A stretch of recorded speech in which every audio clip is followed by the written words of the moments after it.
Okay, for the first project, I've got the terracotta pot from Walmart and birds from Hobby Lobby.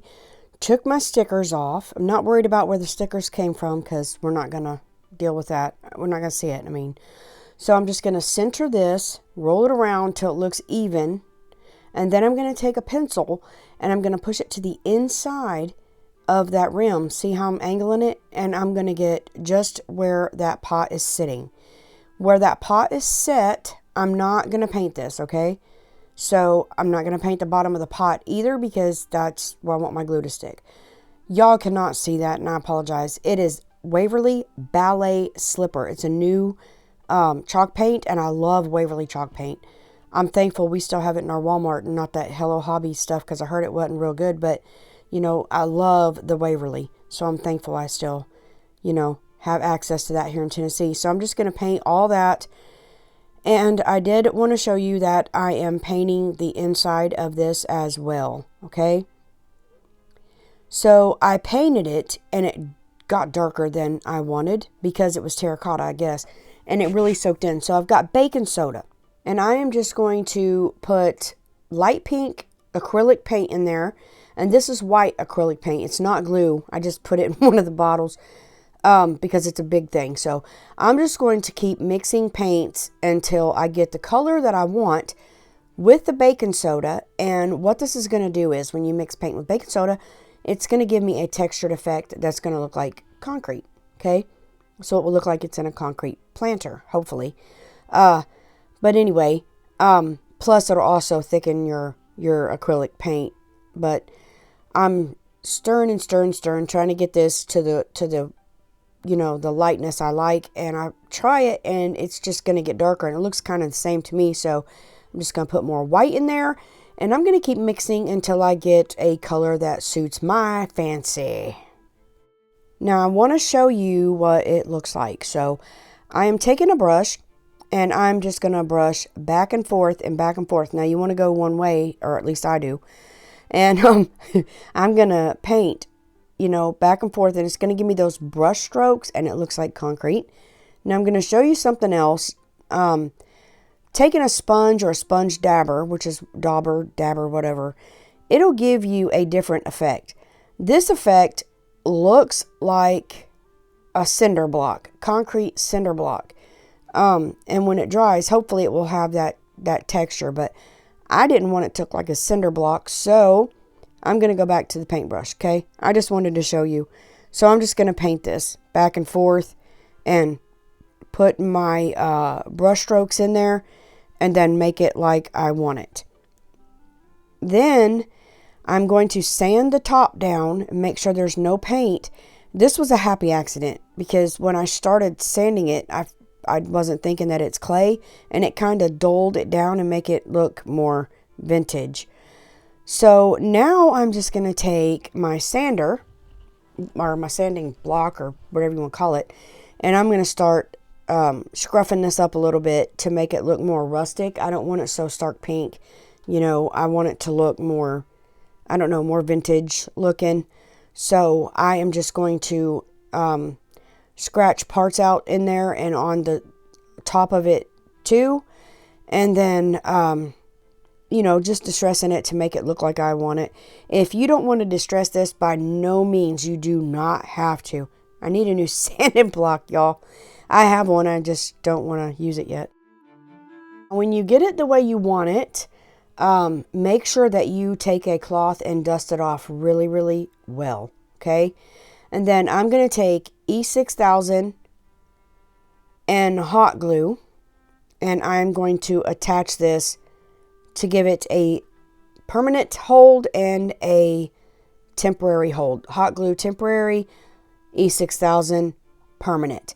Then I'm going to set it back down on here and center it up. Now I'm just going to take florals. I got all of them at the Dollar Tree except these roses. I got those at Walmart and I absolutely love them. Everything else come from Dollar Tree. So I am first going to take some moss, and I get this from Hobby Lobby because it is a bigger bag and you get more bang for your buck there. And And I am trying to take it and make a bird nest, okay? Or a nest. And I'm just trying to form it. Y'all, I ain't a bird, and I don't know how to make a nest. But I'm trying. I'm really trying. You judge, okay? So anyways, there you go, right there. Glued my nest in, and I'm just going to cut the wire. It is wire, and I just cut it because we don't need that. I'm going to set my bird somewhere around in there at one point. But until I do that, I am going to take these eggs. I forgot I had them, and I remembered. And I am going to place 5 little eggs inside the nest.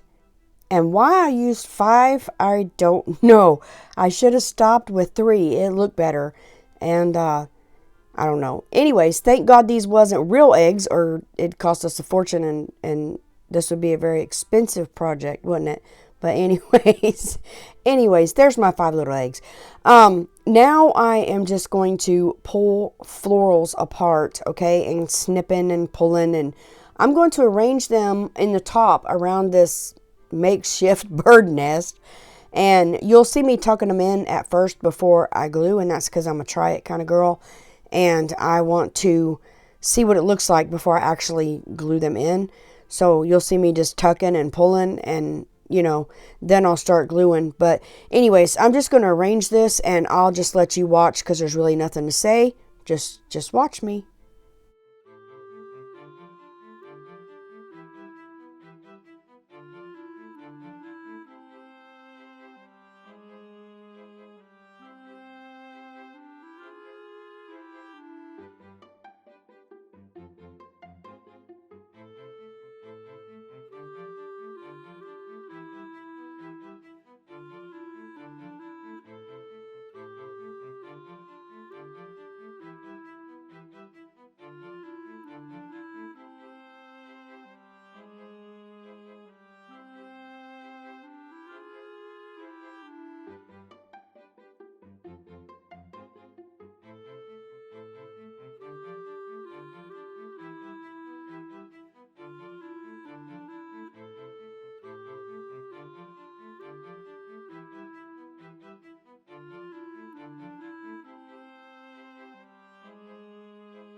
And when I get done with all the flowers on the top, or florals, or whatever you want to call it, I'm just going to glue my bird down, and I'm just gluing the bird to the nest, okay?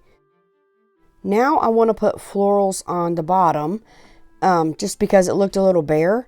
So I'm going to cut this grass off and glue it. But y'all won't be able to see me decorating this because of my camera angle. So I'm just going to flip it up in a minute and show you, what I'm doing.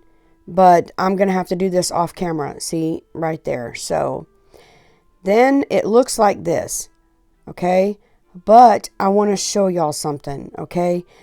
This looks pretty. I don't like the things hanging down anyway. So I was trying to take the things hanging down off, and it all came apart. I don't know if it was the glue, because it wasn't Gorilla Glue. It was Adtech, because I had a bunch of it and I ran out of Gorilla. But either way, I take this Fix-All Super Glue from the Dollar Tree and glue it all back together, and I use a rubber band and that right there to hold it overnight. Now I have this candle holder that I got at a thrift store, and I was going to cut it in half, but my husband cut it because I could not do it.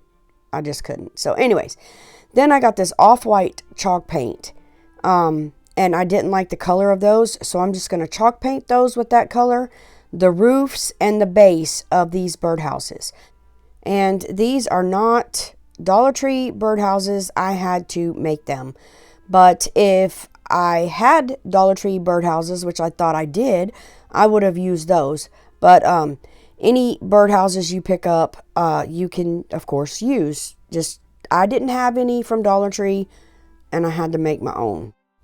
My camera had a meltdown, and I lost footage, but I painted one with the ballet slipper and one from Agave chalk paint, Waverly chalk paint. And now I'm just going to take my sanding block, and I am going to distress my houses. Like I've said before, If this is not your style, don't do it. It's mine. I do it, okay? You don't have to. So now I am going to take this Black Soot Tim Holtz Distressed Oxide, and I am going to go in the creases. Y'all, I didn't say cracks. I'm going to go in the creases of my spindles, and then I went around. That's what they look like sanded. I love that blue one. I love it, love it, love it. But anyway, I'm just going to grunge these up or dirty them up or vintage them up. Whatever you want to call it, that's what I'm going to do. You don't have to do this if you don't want to, like I said. Now, once I get them the way that I like them, by sanding, rubbing, wiping, I am just going to take glue, and I'm going to make a circle. This is, oh, good Lord. Oh, Titebond Quick and Thick. Lord, I about lost my mind, y'all.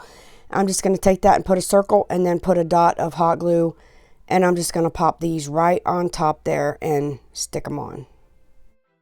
Once I got them on, I'm just going to take moss, or I think this is Spanish moss. I don't even know what it is.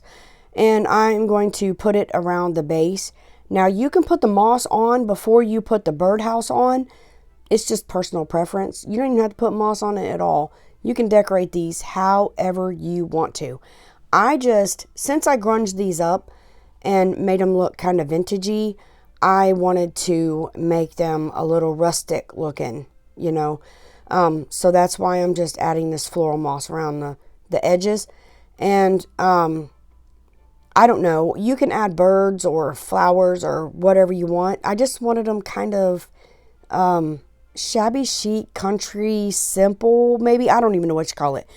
I am eclectic, and I just mash things together sometimes and make what is in my brain. So if y'all don't get it, I'm sorry. That's because it's in my brain. I don't know, but anyway, you see what I'm doing. So I'm just going to do this to both birdhouses. Now, the other birdhouse didn't have much of a lip to stick it on, so I just kind of glue it to the side. But either way, I make it work, okay? So I'm just adding my moss. Be careful if you do this that you don't get burnt, because when you're gluing moss, it has holes in it, and you can get burnt. Then I'm just going to take a ball of moss and shove it in that hole. Don't shove it all the way through. And then I'm going to trim it. That one is done after I trim everything. Do the same thing. There they are. I took jute and tied around the spindles because it looked a little boring. And I love them. Now, you may think this is boring, but this is what they look like. And I absolutely love them. If you like these, give me a thumbs up. Comment and tell me what was your favorite, or if you didn't like them or did like them or whatever. I don't care. Just comment. I love reading your comments, okay? Till next time, y'all. You are a blessing. Goodbye.